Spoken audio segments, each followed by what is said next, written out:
Hi, this is Mike from Windows7Forums.com, and in this video we're going to discuss Process Explorer, which is part of the Sysinternals package released by Microsoft Corporation. I am here with information technology expert Joseph Stackhouse, and he is going to lead the way into showing us the power of this utility. Joe? All right. Well, Sysinternals has been around for a long time. It was actually a separate company ran by Mark Rasinovich. And in 1996, Microsoft, 1996 is when Sysinternals created their website. And then, I don't know exactly what year, but Microsoft incorporated Mark into their team. So he now works there. He does lots of interesting stuff to do with security and continues to develop the Windows Sysinternals tools. So we're here on the Sysinternals website. You can get there by going to www.sysinternals.com, and it will redirect you to the new Microsoft Sysinternals site. So we're going to focus on Process Explorer in particular today, but you can download the entire Sysinternals suite in one zip file right off of the top link on their website here. Doesn't require any installation. They're just exes with, sometimes they come with the help file, and you can just run them directly and go. So I'm going to go to the Process Utilities section here and scroll down to the Process Explorer section. And I guess I should explain while we're waiting on this download process what Process Explorer is. It's basically Task Manager on steroids, and you'll get a good view of that. You have an option here to download Process Explorer or run it from livesysinternals.com. I'm just going to run it. I don't care to even save it at this point, just for demo purposes. Now, it's true, Joe, that Process Explorer, in fact, records pretty much everything a process is doing as far as writing to the disk, trying to access certain system resources. Is that correct? Absolutely. In fact, you'll be mind-blown by how much detail it will give you here. Excellent. So we're going to go ahead and run the product here. And the thing you'll notice is the different colors down here and the different the way that the tree is laid out here. You can actually see what process started what. So WinInit and started services, which started SVC host. First thing I'm going to do is run this in administrator mode, because by default it's running as your limited user. So you need to have user account control if you're on Windows Vista or 7 to elevate this. So I'm going to go ahead and do that. Now, Joe, if you don't have user account control, what happens? I mean, if you have it disabled, will you still be able to run the application properly? I don't know if UAC is disabled, if you'll be able to, but you'll be missing some features probably, and most importantly, the extra details that it allows you to get off of the running processes here. Right. You can see the green colored process that just spawned, and I'll tell you, before I even go into that, I'm going to show you some of the options that I enable. Verify image signatures. You can see I have checked that. It's remembered that setting for me earlier. And what that does, verifies digital signatures on files. As you can see, this property right here from Virtual PC Host is verified by Microsoft. Most Microsoft executables are signed now, but not all of them. So don't freak out if people not verified. A good 90% in Vista and 7 are verified. So that's one security option I like to turn on. Another one I like to do is I go into the difference highlight duration. And what this will do, I have it set for 5 seconds. By default, it's 1. That's not long enough, in my opinion. When it starts, it turns green. When it dies, it turns red. And I like to see this for 5 seconds, kind of a little history snapshot before it disappears. The pink colored thing are verified Windows services. The purple color you see is a packed executable, which normally use to hide their code or compress their code from antivirus programs, or just to make their code smaller. This, in my case, is my APC power unit. For some reason, they've actually packed this with a product called UPX. I don't know why. Maybe they thought it would serve a smaller. Beats me. I'm going to go over a couple of the features here, and then we'll go into a live demo on how to use Process Explorer to actually find and terminate malware. So the first thing I'm going to show you is how you can tell. Sometimes you have an SVC host.exe on your system eating up 100% processor usage. And especially in Windows XP, you couldn't tell what was running under each SVC host. Now, Vista and 7 have added that feature. In fact, bring up my task manager and show you this. A lot of people don't know this. If you look at the running processes, again, I'm going to have to elevate this task manager to show process from all users. Once I do that, you'll see the SBC hosts. I'll find a couple of them here. And if you right-click on them, they've now added the ability go to services. If you do this, it'll actually highlight the services. So clients running that and the WDI service. A couple others if I scroll down. All those services were under that single SBC host study, which made it hard to determine, well, which service is actually hanging my system? I don't know. It's an SBC host. So now you can come in and actually go to the property one, and if you do this inside of Process Explorer, we're back in Process Explorer here, and go to the services, actually get a nice listing of the services. Pretty cool. If you scroll over, you'll actually get the DLL that service actually runs within, because SVC host is nothing but a container that runs the service. So you can actually tell, and if this was malware, you might see a randomly named DLL file here, or God knows what. You can stop the service from here, be on your merry little way. You'll also see that Process Explorer not only shows you the path of an executable that's running, but it'll show you the parameters. I don't know how many times I've run into a virus-ridden system where run-dll32.exe, which is a valid signed Microsoft exe, is actually used by malware, and they'll actually attach their DLL as the parameter to run. So when you go to Task Manager, you see lots of run DLL32s, but you don't know exactly what they're doing or if you can kill them or not to get rid of the virus. May I ask, Joe, sorry to interrupt, but okay. Is there any reason why this utility is not included pretty much like as the default task manager in Windows? Is it just because it eats up a lot of resources, or it doesn't take a lot of resources? It does on older systems take up to 10% CPU. It really can. But it's a little overwhelming, I think, for users. Although maybe they'll start adding some of the features. I know Mark, now that he's at Microsoft, has really increased the security. In fact, I bet you almost he was probably behind the new design of Task Manager and adding the new features to where you can tell what a service is, stuff like that. Because Windows never used to let you do that. Right. But yeah, I think it's a little overwhelming for your average user, and it's kind of a full screen app. I think Microsoft wanted a little control delete task manager type deal. I don't know. We might see something like that in the future. Right. I guess in a sense, the task manager in Windows itself has to be a little bit more perhaps reliable and not displaying so much information. Right. And a lot of times, a crisis situation, someone just tries to get into task manager really quick. It's got to be like a really small executable or something to just do what you got to do and get out of there. Now that you've said that, though, if you take Process Explorer, when you download it, save it to your hard drive in a place, you can go up here under Options and say Replace Task Manager. It will do exactly what you said. Oh, well, fantastic. You check that, and from now on, Control-Delete Task Manager will bring that up.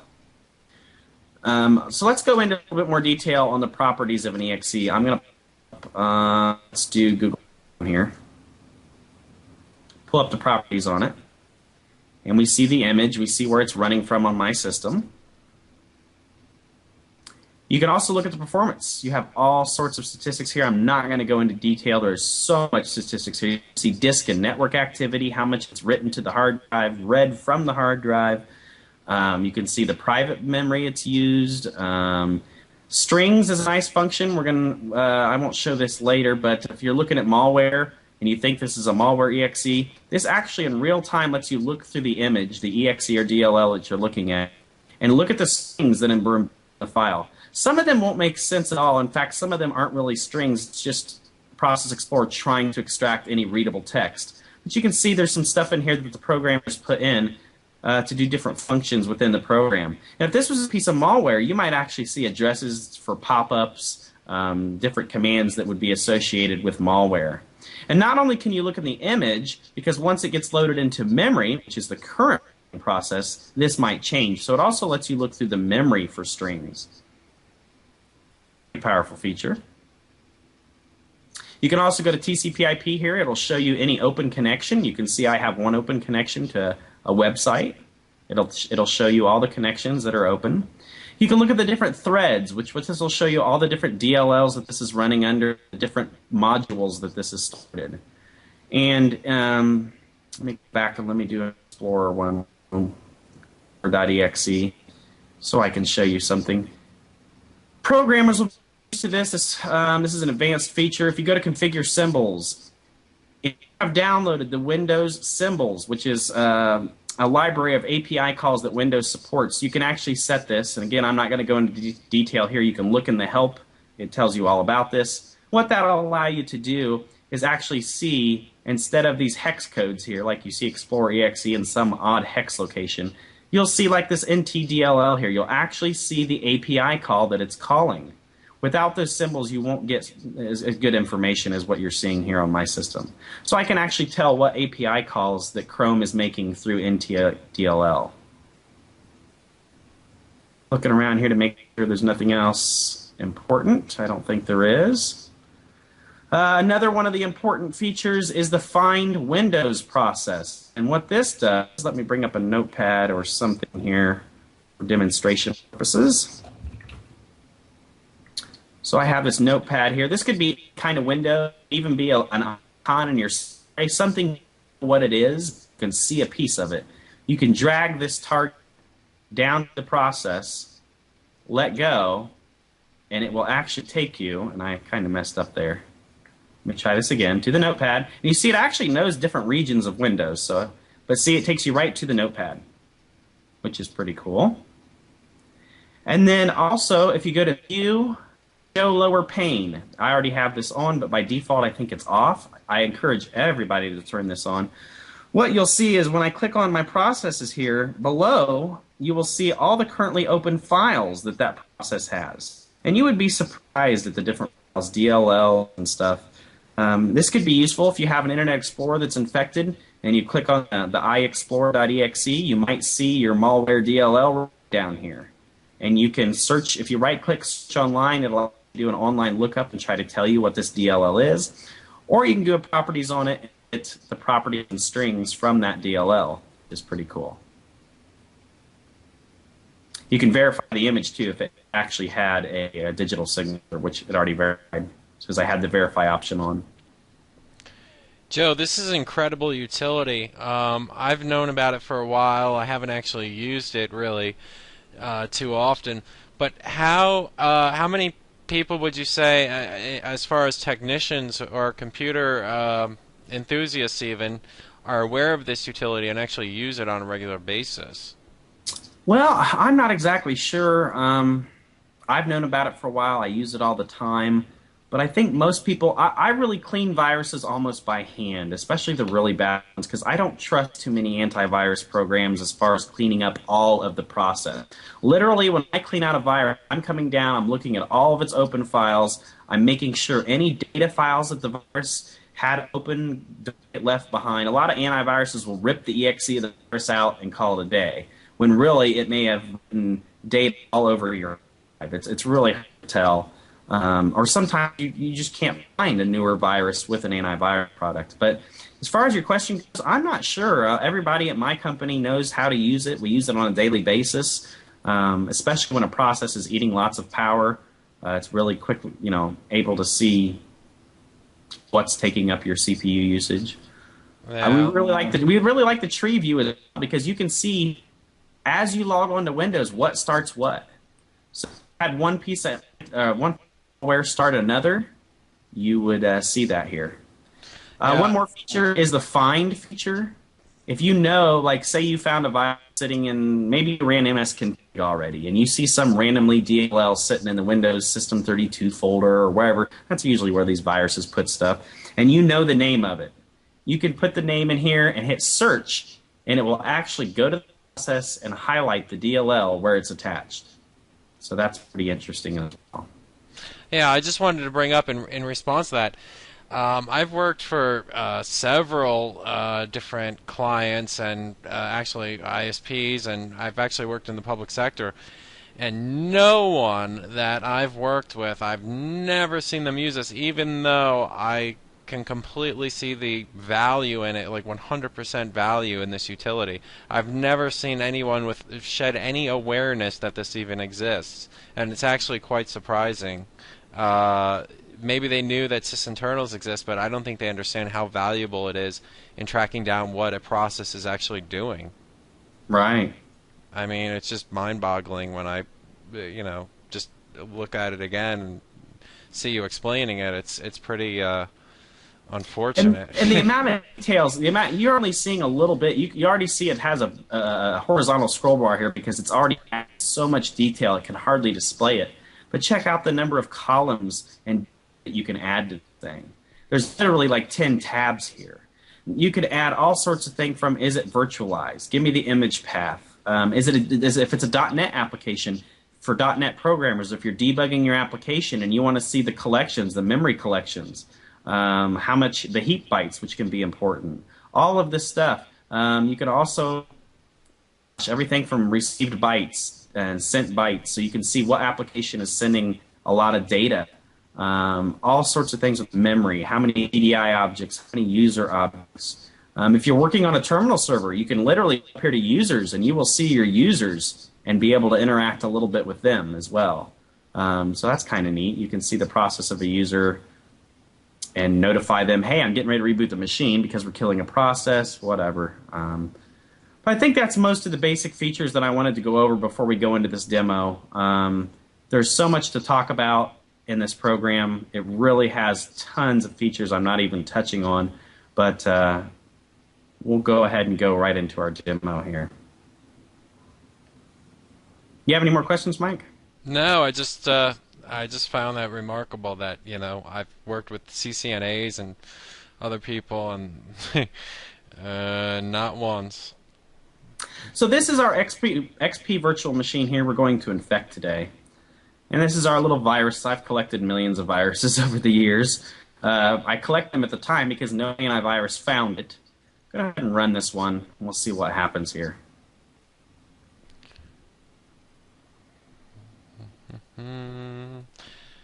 Oh, it disappeared. Where did it go? Oh, security toolbar successfully installed. So this might be something that your users run into while they're out there browsing. Oh, crap, my desktop's gone. Oh, we're doing some fake scan for viruses here.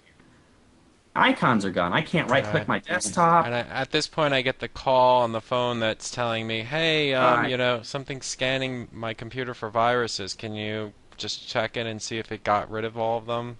That kind of thing. And unfortunately, some users will whip out their credit card and just go ahead and pay for this. And that's what it's going to do. If I tell it to remove all threats, it's going to say, hey, you need to buy me for... And people fall for this, and this is why these people make these viruses. They make money off of this. So now you can see it's disabled my antivirus, it's popped the security center up, but then it's kind of killed the security center because when I hover over it, it says security tool as well. Right, it's probably disabled the service. If I go to my stuff menu, there's a security tool icon that wasn't there before. I'm going to move some of this stuff out of the way. I'm not going to close it. Oh, I can't do anything. Let me launch Internet Explorer. Maybe I can go download a tool to actually disinfect my... It's already broken my internet as well. That's interesting. Okay, so we can't do that. So at this point, how would you get to the Sysinternals tool if you decided that you wanted to use Process Explorer? Well, let me see if I can run anything at this point. Can I run a notepad? Okay, notepad opens. All right, so I can run some things here. I'm not too limited. I'm going to close one of these windows here, see what happens. Oh, are you sure? It's mad. Oh, now it's really mad at me. Can I go to my computer? Well, it does let me go to my computer, so that's interesting. I can at least do that. I'm trying to see what functionality we're missing at this point. Okay, we can still get to system properties. Oh, well, don't click on it. Oh, there, it's asking me to register. Get a license. And that's where it would hook you. So at this point, let's assume that it won't let us run anything, which normally this virus actually does, but it's very unpredictable. Usually it closes Notepad, it closes any tool that you would run at this point. So Sysinternals has a new feature where you can actually access it through a special address that uses Windows file sharing here. It's //live.sysinternals.com/tools, because we can't get it through it to Internet Explorer. So, and we don't have our toolkit with us. So let's just do that. It might take a minute for that window to pop up. It is a little bit slow to use the Windows file sharing to bring this up. But this is great because normally Internet Explorer gets completely broken. Sometimes even Firefox and Chrome get completely broken by viruses. Oh. Anytime I open anything, it's warning me now. That's crazy.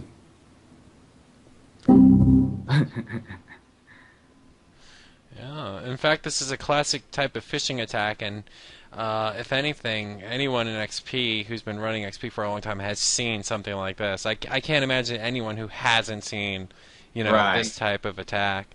And But, if you take the PC to your local computer shop, you're looking $8,500, $200 probably to disinfect it at this point. oh yeah, So now it's popped up the list of tools. I'm gonna go find Process Explorer, which is procexp.exe. I'm going to right-click and I'm going to copy it. I'm just going to paste it. I can't open anything right now except for Windows Explorer seems to be responding. I can click on my computer, but I can't open anything else.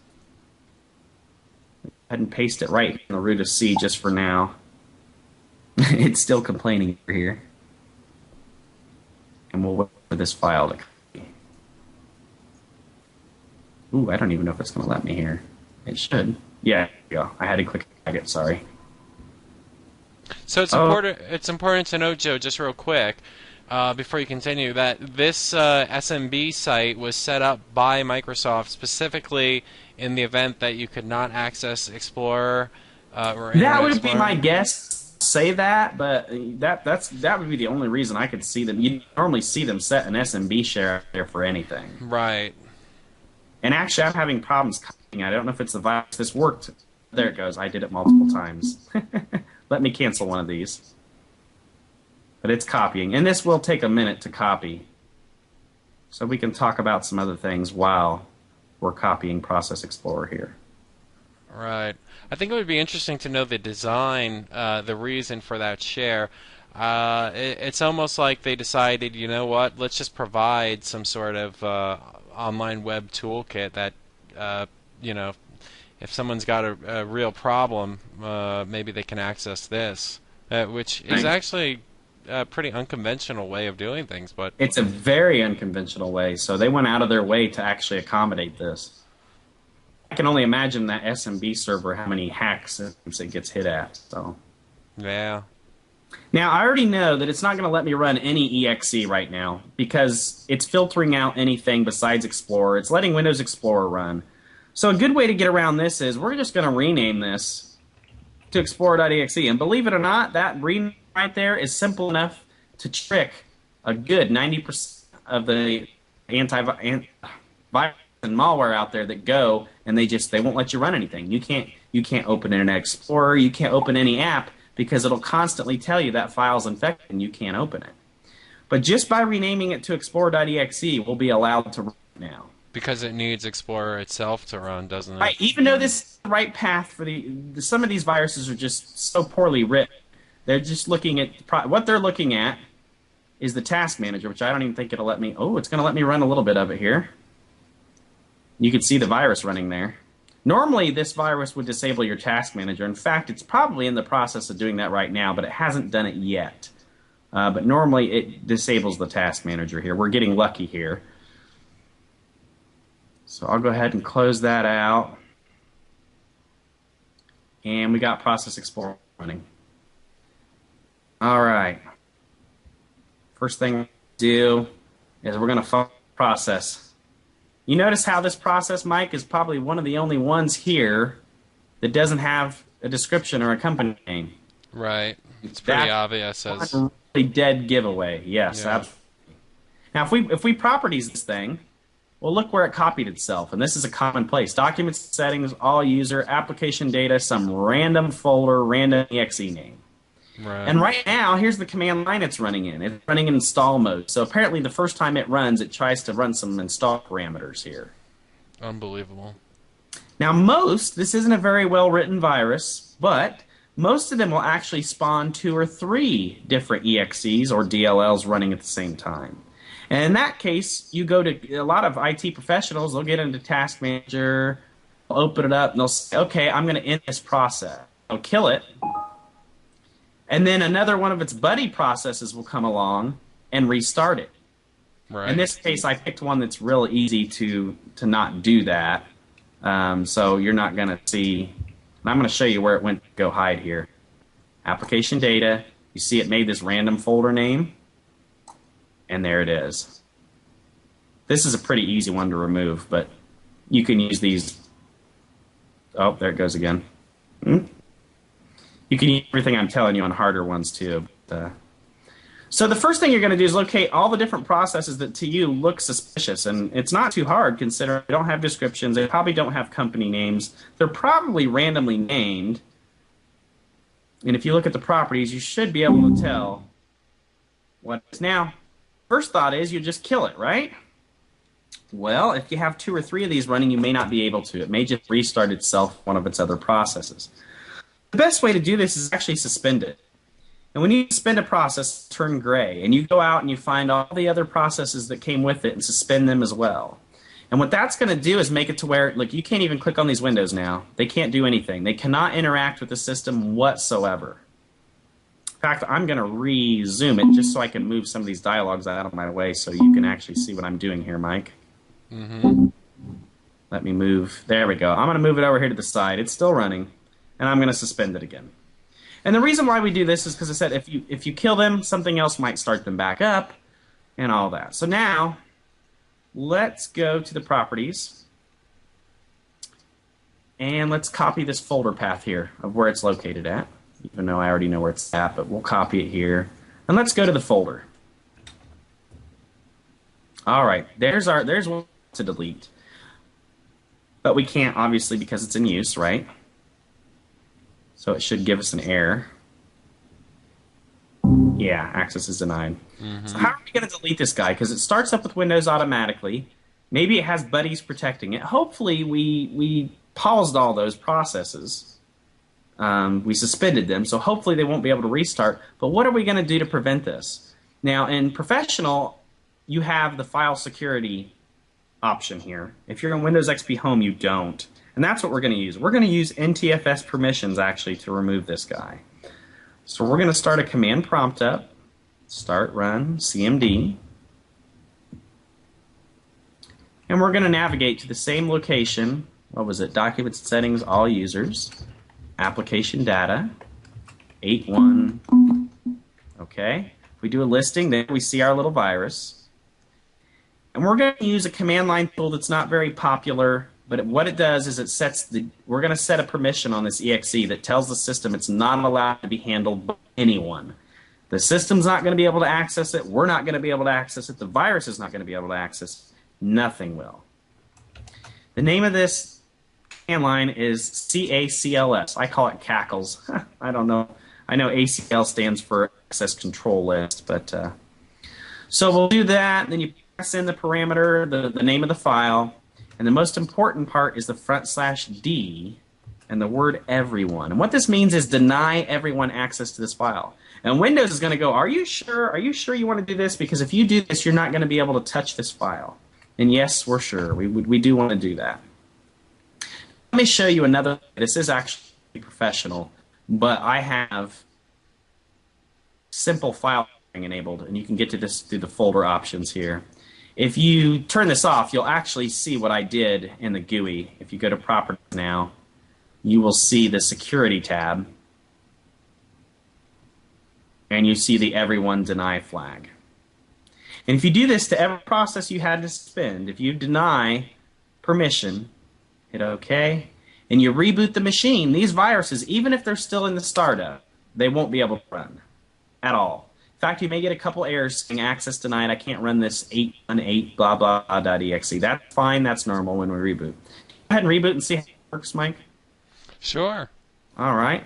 So the whole theory behind this is if the system can't access the file, the virus can't access the file, then if we reboot, it won't be able to initialize on startup, and we'll be able to, let me restart the virtual machine here. We'll be able to delete the file once the system is back up. Right. So in essence, you're using access control lists to deny the system itself from being able to run these files, no matter how much damage has taken place. And I have yet to see a virus get around this method. Not a single one. Because once the access deny TFS permissions are set, it's pretty much game over. You could write a virus good enough to detect this, but it would be a little hard. So I haven't seen it yet. Hopefully nobody starts doing it. Of course, now that they watch this video, maybe they will. Yeah, jeez. But probably not. Well, we're going to have a minute here, so Mike, to kill. Do you have anything else you want to talk about? Oh, I just found it interesting that you've come up with this method. Were you trained in doing this in any way, or how did you come up with this sort of procedure to eliminate viruses in such a way? Well, I haven't been trained at all. So how the hell did you figure this out? I mean, let's be honest. And most people would not be downloading this and figuring this out with viruses in such a way. Were you just desperate one day, being attacked by actually, I had malware? I was in the middle of nowhere. I was an important client. It was a CEO of a company. I was on his site there. His home PC, of all things, got infected. It went past his antivirus. First thing it did was turn off, disable, and delete part of his antivirus. It made his desktop icons disappear. It broke Internet Explorer. It set proxy settings. It did all sorts of things. So I was stuck thinking, well, how am I going to remove this virus? I can't get to any tools. It won't let me run any exe files from a USB flash drive. Nothing will run except for the core part of Windows. Explorer would run just enough to show itself. I'm like, how am I going to get around this? I remembered the system site having the share, and it's easy to remember, live.sysinternals.com/tools. So I remembered that. So I went ahead and launched it and got Process Explorer, and then I had to rename it, of course, because I couldn't run anything that wasn't explorer.exe. And I kind of went from there. The NTFS permissions, though, I've known about that for a long time. I've used that to remove viruses for quite a long time. Right. I was actually going to ask you something else, but continue, please. All right. So now we're back up, and we're going to go ahead and delete the desktop icon for security tool here. And we're also going to delete the one here in the start menu that we've seen. So that part is gone. Now let's go back to that folder that it was in. See, Documents and Settings. All users. Notice it didn't start up. In fact, it was probably in. I don't know how bad it infected it, but let's see if the registry key is even there in msconfig. Yep, you see? It's right there. It was told to run, but it couldn't. It had no permission whatsoever to run. So that's pretty cool. We can actually go ahead and uncheck it from here, even though we don't need to, because, well, it's good to clean it. So we'll go ahead and do Documents and Settings, Application Data. Here's our weird key folder. Now notice we don't even see the icon, because NTFS, in fact, we double click on this right now. We can't run it. We can't do anything with it. So we're going to go back into the properties.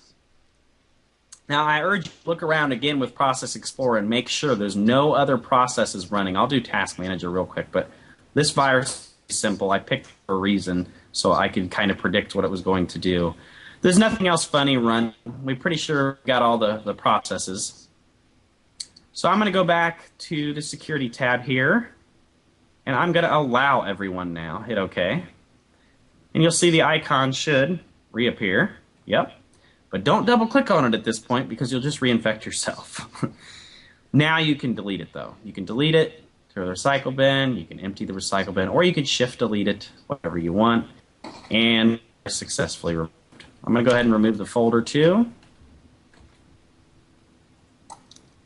And at this point, you do need to keep scanning the system, though. And Mike, as you know, once you're infected, you absolutely don't know what's happened to your system. Right. In fact, there still may be a rootkit on this system. It may look completely clean. Process Monitor may not show the process. Task Manager may not show the process, but a rootkit can hide its process from Windows. So you really need to do a thorough scan of the system with multiple antivirus. Don't trust in just one. Never trust in just one. Just run multiple scans on it, make sure. We're going to go back to Internet Explorer here, see if it works yet. Yeah, my question was actually going to be, what do you think in regards? Oh, we can see Internet Explorer's work. Well, no, I probably know why, though, even though it's gone. Most of these viruses, if you go to the added Internet the Options proxy. Connections tab, yeah, they set a proxy, and we'll just uncheck that, and we should be good to go, hopefully. All right, we're back up to Google. There we Awesome. go. Oh, how do you? What's your opinion on this? Because there's sort of a split decision on this. When a computer gets infected in such a way, especially an XP machine, but in general, as you know, as you just said, many malware, viruses, rootkits, they leave behind remnants of their activity, and you really don't know with 100% certainty whether or not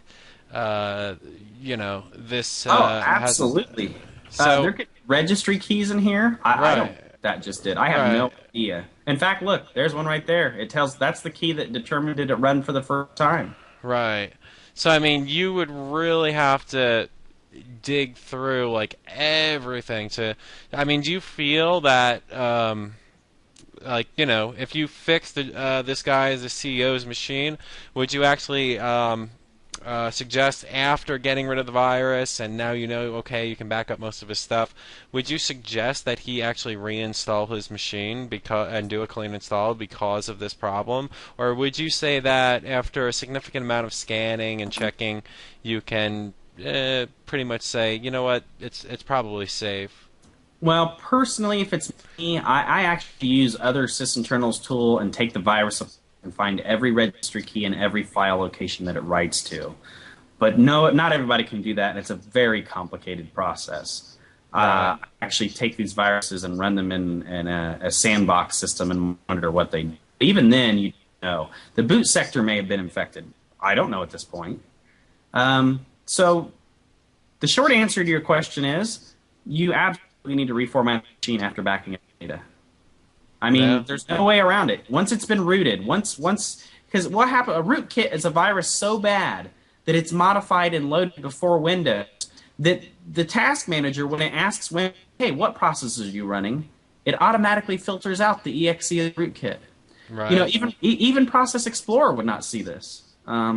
So it's very hard. There are some tools out there like Gmer, which is a good rootkit detection and removal program. Nothing is going to do 100%. Sometimes I'm confident and I scan the machine several times. It depends on how important the machine is and what do I need it to be up again right away? Do I have time to back up, reformat, whatever? Right. But yeah, the short answer is you really need to reload the system. Yeah, it seems like sometimes it comes down to a cost basis, cost Exactly. analysis of like, what's the risk versus the reward sort of thing. Because a lot of people, they just want their system back up and running, and if they feel confident that, oh, this thing's gone, they're very happy to continue on that way. Me personally, if it was one of my machines, I would probably wind up restoring from a backup or something, or I wouldn't leave it around like that. But I understand how you would actually try to take apart the virus. That's the quite interesting methodology that you're using. In fact, I would say that a lot of these antivirus programs are using the same methodology you are, except they don't have a human brain to make certain disseminations of that information. Well, actually, they do, Mike. There are people out there that all their job is to take a virus apart. A lot of times what happens is a quick definition update will detect the virus. And then later on, they'll have a technician look at the virus, disassemble it, and find more patterns and places it stores registry keys and files, and then they'll add that to the definition. Right. So it does happen. In fact, you can't intelligently just look at a file and understand everything it did. You really have to take it apart. I don't think it happens to every virus. I don't think virus companies analyze every single one. But some of the bad ones, they have to. They have to be able to remove them correctly. Would you say that your methodology of doing this as a human being is more efficient than a heuristic scan or a definition application of an antivirus program? I mean, basically, by you what I'm trying to say is by you going into these utilities and actually taking apart the virus. I mean, obviously some technician somewhere at some security company is doing the same thing, but you're actually doing it and removing it yourself. So, in essence, you have a decision-making capability that the antivirus software or the anti-malware software does not have. I mean, as a human being, you know. Right. Well, there's pros and cons to both. I practice things that a smart heuristic scan would find. I'm not sure. I tell you, Process Monitor is one of the tools that use in a sandbox environment. I'd actually do it in a virtual PC to actually run and see what a virus is doing while it installs. But even then, some of them kill everything. So it's not an easy process, let me tell you.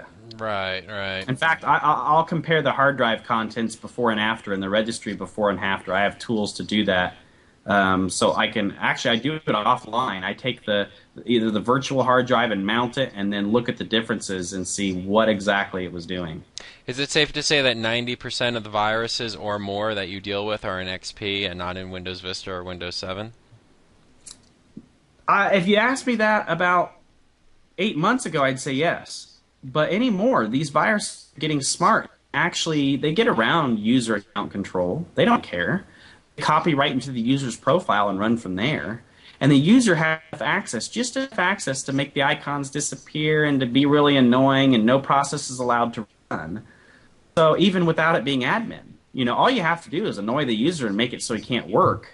And the virus, that's a disruptive virus. And most of the viruses you encounter are phishing attacks, correct? They're trying to get you to buy something, most of them anymore are trying to make money or do pop-ups or whatever. But there's still some out there that you don't see or even know they're active on a machine because they're not doing anything you visually see. Right. And a good Trojans and keyloggers are some of the worst ones. You don't know it's there. As you're on the internet, you're typing in your bank login information and password, and all of a sudden, bam. Harvesting, yeah. Somebody's already harvested it. You didn't even see it happen. You don't know it's happening, and it's emailed or sent those results off somewhere to some hacker that's using your bank account now.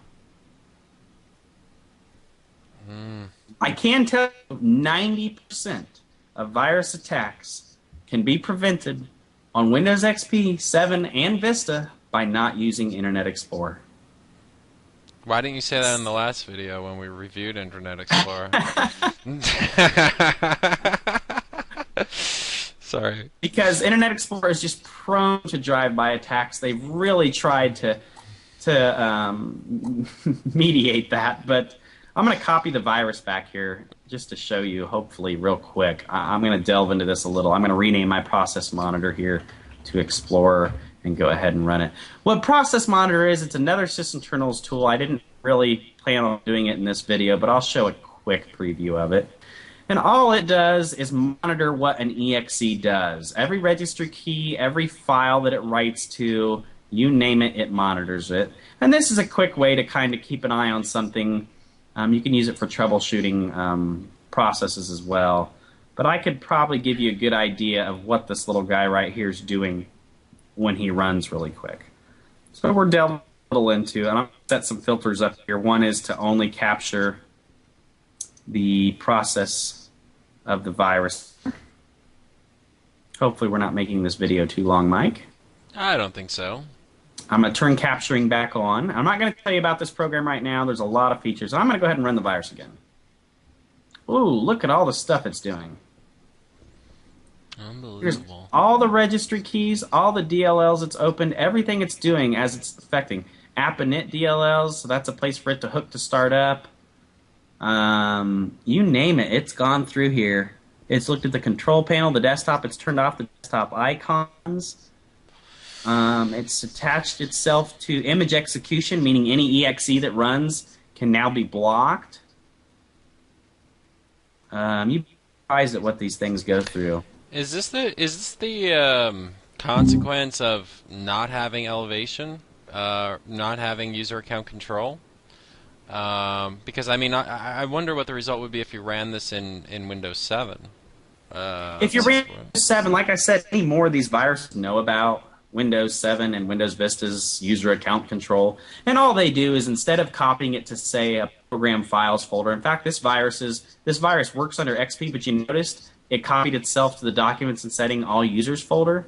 Right. There's a reason for that, because that's accessible by all users by default, even if they're not admins. And if I add it to the startup and put it in there, it's always accessible by the users. Now look at this. I even queried some of my patches that I have installed. Yeah, it started querying Windows side by side too. So if you try to, some of those are normal executable functions. Look, you can see where it added. This is kind of what I'm talking about, disassembling the virus. You can see here's where it added the start menu, program, security tool link. All right, and if you look around, you'll find the desktop as well. Wallpaper, it probably removed the wallpaper or tried to set it. Interesting. Advanced. Use double-click timer. I have no clue what this is. But in process monitor here, I can jump to this location and kind of get a better idea of the registry. But look, it won't let me launch regedit because I'm infected and this program's not going to let me do it. So, but I think this is a good place to either leave off, or I could quickly disinfect this machine again. But yeah, it's definitely an eye opener as far as the damage that these malware applications can do. Yeah. To your system. I mean, it's just the number of modifications and changes being made are just astronomical. Yeah. At this point, in 2 seconds, it could have already rewrote the master boot record, and when the computer boots up, even before it gets in Windows, it could be preloading code to make Windows think it's not even infected. In fact, your antivirus program may not even know. Some of them can find this by looking at suspicious activity and looking at the disk sectors directly, but once you're rootkitted, there's no way to tell if you're completely clean. And here's the really scary part, Mike. Even if you've completely cleaned the system as best as you can and you back up the user's data and you reformat, guess what? You might have backed up the virus. Right. Especially if you backed up any EXEs or DLLs. But you can infect an MP3, you can infect a JPEG, and the way that they do this is they kind of malform the JPEG or malform the MP3, and they're hoping that some program, like say an old version of Windows Media Player or Winamp or whatever your media player might be, maybe there was a bug in it, and if it opens a file that was made incorrectly, that it executes the code in it. Right. So you never can tell if everything's completely clean. Yeah, yeah. And that's the primary reason that I guess Microsoft and numerous other security organizations recommend that you actually do clean install upon this type of compromise. Absolutely. Go ahead and shut down the virtual machine now, and we can kind of sum up, Mike. I do want to do videos on all of the Sysinternal tools. It'll take some time. I don't know how quickly we'll release them, but I would like to cover some of the other tools. Well, I'm sure many people will find this extremely valuable and useful. I certainly have, and I think the majority of people who are willing to spend time to watch this will have a real eye-opener as far as the dangers associated with downloading arbitrary files. Absolutely. And if you go to the Sysinternal site, if you want to see, Mark actually has some really good content on his blog, as well as his webcasts down here. He actually has advanced troubleshooting scenarios using his tools, how to troubleshoot blue screens and other stuff that you can do. And we'll try to cover some of that as well. Sounds good. All right. All right. Well, I hope you guys enjoyed the video. I'm really good at removing viruses. I'm really good at detecting them and see what they do. And I'll also try to make some videos about that. Maybe some of the free tools that I use to remove them, how to disinfect a machine at least enough to get the data and back it up before you reformat and start over. Thanks, Joe, our resident security expert here tonight. Hope to see you all soon. Be sure to visit Windows7forums.com. And stay tuned for more videos in regards to Sysinternals. Take care. All right. Have a good one, Mike.